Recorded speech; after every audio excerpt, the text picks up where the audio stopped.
స్నానం చేసి ఇంటిని శుభ్రం చేసుకోవాలి. ఇంట్లోని పూజా గదిలో కానీ గదిలో ఒక మూల కానీ మండపం ఏర్పాటు చేసుకోవాలి. ఈ మండపం పైన బియ్యపు పిండితో ముగ్గు వేసి కలశం ఏర్పాటు చేసుకోవాలి.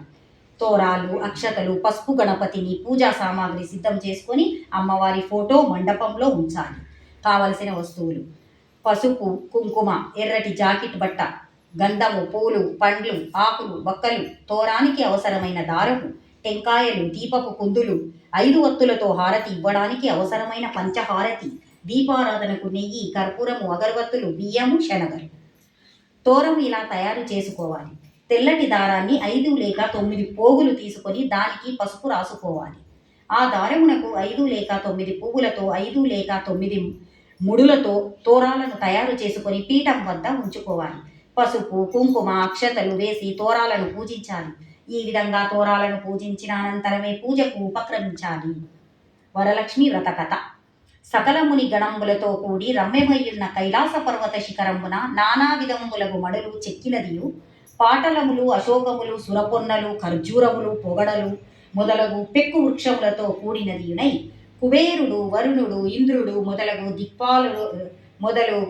దిక్పాలురకును, నారదుడు, అగస్త్యుడు, వాల్మీకి, పరాశరుడు మొదలగు ఋషులకు నాటపట్టయ్యుండు కల్పవృక్షపు చేరువ రత్నమయమైన సింహాసనమునందు నింపుగా కూర్చుండియున్నట్టి జనులకు సుఖములు కలిగించువాడైన శంకరుని చూచి పార్వతీదేవి కడుముద మంది సకల లోకముల నేలుచు సకల భూతములందు దయకలిగినట్టియుండునట్టి యోనాథుడా, రహస్యమయి పావనమైన యొక్క శుభవ్రతమును నాకు తెలుపుము అని లోకముల మేలు కోరినదై అడిగెను.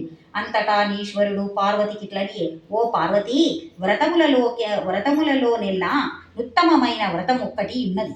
అది సకల సంపదలకు మూలమైనది. శీఘ్రముగానే పుత్ర పౌత్రులను ఒసగునది.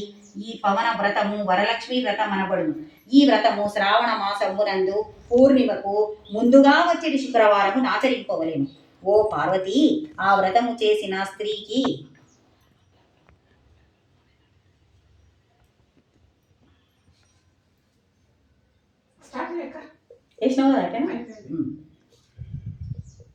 పూర్ణిమకు ముందుగా వచ్చే శుక్రవారము ఆచరింపవలెను. ఓ పార్వతి, ఆ వ్రతము చేసిన స్త్రీకి కలుగు పుణ్యఫలంబు చెప్పెద ఆలకింపుమని పార్వతికి పరమశివుడు చెప్పగా, నా పార్వతీదేవియు వెండి శంకరుని చూచి, నాథ, ఆ వ్రతంబు నే విధితో చేయవలెను. ఆ వ్రతంబునందే దేవతను కొలవవలెను. ఆ వరలక్ష్మీదేవినింతకు ముందెవరు ఆదరించి ఆమెను సంతోషపెట్టిరి అని అడుగగా, ఈశ్వరుడు పార్వతీదేవితో ఇట్లా: నేను ఈ కథను శౌనకాది మహామునులకు సూత పౌరాణికుడు చెప్పాడు. స్త్రీలకు వరలక్ష్మి వ్రతం సౌభాగ్యాన్ని కలుగజేస్తుంది. ఈ శుభకరమైన వ్రతాన్ని శ్రావణ శుక్ల పక్ష పూర్ణిమకు ముందు వచ్చే శుక్రవారం రోజున చేయాలి అని పార్వతీదేవికి పరమేశ్వరుడు చెప్పాడు. ఓ పార్వతి, వరలక్ష్మి కథను చెబుతున్నాను, శ్రద్ధగా విను. మగధ దేశంలో కోడినంబ అనే పట్టణంలో చారుమతి అనే బ్రాహ్మణ స్త్రీ ఉండేది.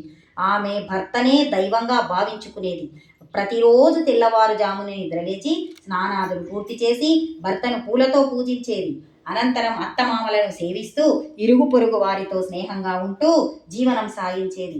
చారుమతికి ఒకరోజు కలలో వరలక్ష్మీదేవి కనిపించి, నేనమ్మా వరలక్ష్మీదేవిని, నీ భక్తికి ప్రసన్నురాలినై ప్రత్యక్షమయ్యాను.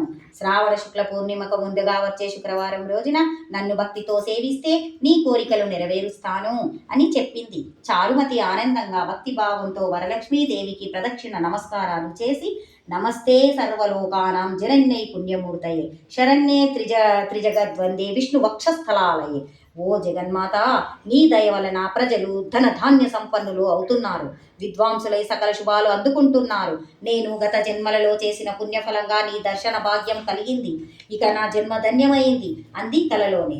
చారుమతి భక్తికి వరలక్ష్మీదేవి మెచ్చి అనేక వరాలు అనుగ్రహించి అంతర్ధానమైంది. చారుమతి నిద్రలేంచి లేవగానే తనకు వరలక్ష్మీదేవి ప్రత్యక్షమై వరాలు ఇచ్చిన విషయం వచ్చింది. కలలో తనకు లక్ష్మీదేవి చెప్పిన విషయాలను అత్తమామలను ఇరుగు పొరుగు వారితోనూ చెప్పింది. శ్రావణ మాసం రాగానే వరలక్ష్మి వ్రతం సంప్రదాయబద్ధంగా చేద్దామని చెప్పింది. చారుమతి చెప్పినట్టే అప్పటి నుంచి స్త్రీలు శ్రావణ మాసం కోసం ఎదురు చూడడం ప్రారంభించారు.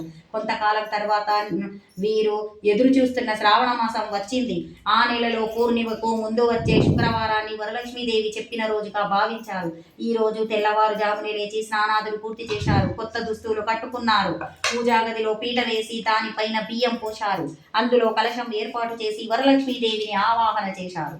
ఆ రోజు సాయంత్రం చారుమతి తోటి స్త్రీలతో కలిసి పద్మాసనే పద్మకరే సర్వలోక పూజితే నారాయణ ప్రియే దేవి సుప్రీతాభవ సర్వదా అని ధ్యానించి వరలక్ష్మీదేవిని ఆవాహన చేసింది. షోడశోపచార పూజలు పూర్తి చేసి 9 సూత్రాలున్న పసుపు దారాలను ధరించింది.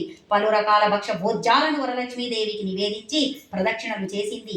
ఇలా మొదటి ప్రదక్షిణ పూర్తి కాగానే ఆ స్త్రీలందరి కళ్ళలో గల్లు గల్లు అనే శబ్దం వినిపించింది. ఆ స్త్రీలందరూ ఆశ్చర్యంగా తమ కాళ్ళ వైపు చూసుకున్నారు. వారి కాళ్ళకు గజ్జలున్నాయి. ఇది వరలక్ష్మీదేవి కటాక్షమనేనే అని చారుమతి మిగిలిన స్త్రీలు చాలా సంతోషించారు. రెండవ ప్రదక్షిణ చేయగా వాళ్ళ చేతులకు నవరత్నాలు పొదిగిన బంగారోభరణాలు వచ్చాయి. మూడవ ప్రదక్షిణతో వారికి సర్వాలంకారాలు అమరాయి. చారుమతి ఇల్లు మొత్తం బంగారము, రథ, గజ, తురగ వాహనాలతో సౌభాగ్యంతో నిండిపోయింది. వ్రతంలో పాల్గొన్న స్త్రీలను తీసుకుపోవడానికి గుర్రాలు, ఏనుగులు, రథాలు వచ్చి చారుమతి ఇంటి వద్ద నిలిచాయి. తమ చేత శాస్త్ర ప్రకారం వ్రతం చేయించిన బ్రాహ్మణోత్తముని గంధం పుష్పాంతలతో పూజించారు. దక్షిణ తాంబూలములు 12 భక్షములు వాయనం ఇచ్చి ఆశీర్వాదం పొందారు. వరలక్ష్మీదేవికి నివేదన చేసిన భక్ష భోజ్యాలను బంధువులతో కలిసి భుజించాక వాహనాలలో స్త్రీలు తమ తమ ఇళ్లకు వెళ్ళిపోయారు. ఆ రోజు నుంచి చారుమతితో పాటు పలువురు స్త్రీలు ప్రతి సంవత్సరం వరలక్ష్మీదేవిని పూజిస్తూ సకల సంపదలతో సుఖంగా ఉన్నారు. ఈ వ్రతం చేసిన వారికి సర్వ సంపదలు కలుగుతాయి. ఈ వ్రతాన్ని అన్ని కులాల వారు చేయవచ్చు. ఈ కథను విన్నవారికి, చదివిన వారికి వరలక్ష్మీదేవి అనుగ్రహం లభించి సకల శుభాలు కలుగుతాయి. ఇది సౌభాగ్యదాయకం. సర్వరోగాలు, సకల రుణాలు హరించి సర్వత్రా రక్ష చేకూరుతుంది అని పార్వతీదేవికి చెప్పాడు శివుడు. ఈ కథానంతరం అక్షంతలు శిరస్సును ధరించి పసుపు కుంకుమలను గడప మధ్యలో పెట్టాలి.